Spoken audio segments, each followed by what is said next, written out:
Hi, my name is Mandolin Royal, and today I'm in the hatch room getting ready to candle some eggs because on Facebook in the American Bresse Breed Club group, we're doing a little hatch along where a pretty good sized group of us is setting eggs all on the same day and all at the same time. So these went in the last week of April so that we can do a Mother's Day hatch, and this is the first candling. So as far as what's in this batch of filthy eggs, because I don't believe in washing them, there's 37 that got set, and their weights ranged from a minimum 50 gram up to a 64 gram, with that 50 gram and below 58 grams, that's a small size egg, but these are coming from pullets and I'm doing initial test hatches. So I'm going to go ahead and roll with it and see how they produce. In terms of who contributed here, it was 8 hens with a range of 5 different males out of 5 different pens. So basically just 1 or 2 females contributed from each of the 5 pens. And now I'm going to turn the lights out and we're going to candle. I have my empty tray at the back to take any duds. And we're going to see what our stats are for this first candling. Alright, so I turned out the light, but I've still got the light from the brooders. I have my candler. It's a plug-in style. That way I never have to worry about batteries. And it has a little squishy end on it that's rubber. And that makes a pretty good seal on the egg so I can see what's going on.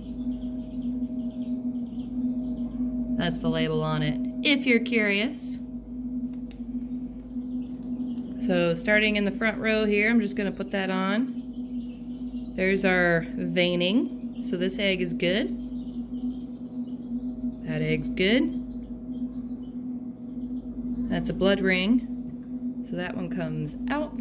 It's not going to do anything.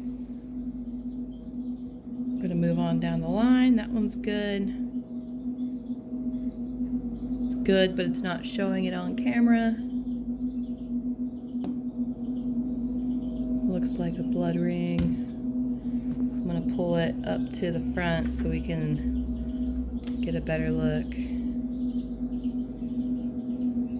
Yeah, that's a blood ring, so that one's no good. Good veining. Good veining. Good veining. See that bright yellow glow this one has going on? This one's an outright dud. It's not gonna do anything. Put it there so you can see. Nothing. Clear as a whistle. Once I get the light turned back on, we'll go and see if the non-developers were tied to any particular pen. That can be telling. Here's another bright one with nothing in it. Came out of pen 3 with the youngest girls. I think it was over here. I'll bring that one forward.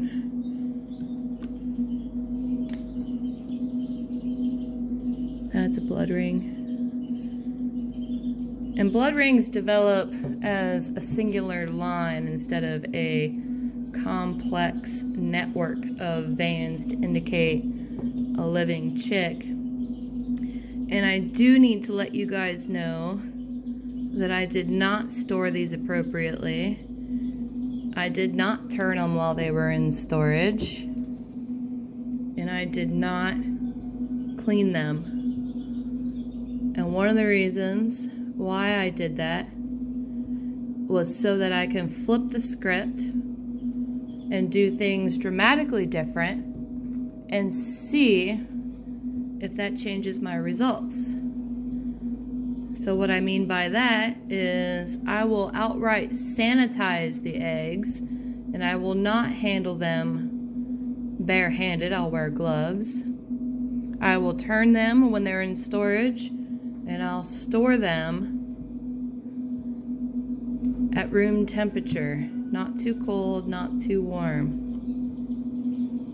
so that then I can see if these same birds in the same flock in the same conditions otherwise will change our hatch rate and our loss rate.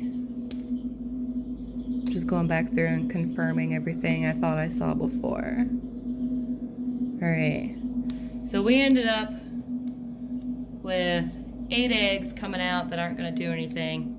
The rest of these are going to go back in the incubator. And I'm going to turn the light back on and we're going to look at our numbers on our eggs and see if anything was pen specific or pretty well scattered throughout.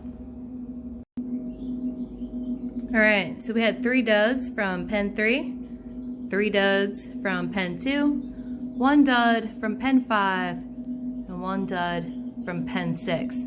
So that's a pretty even disbursement based on the contributions to the tray.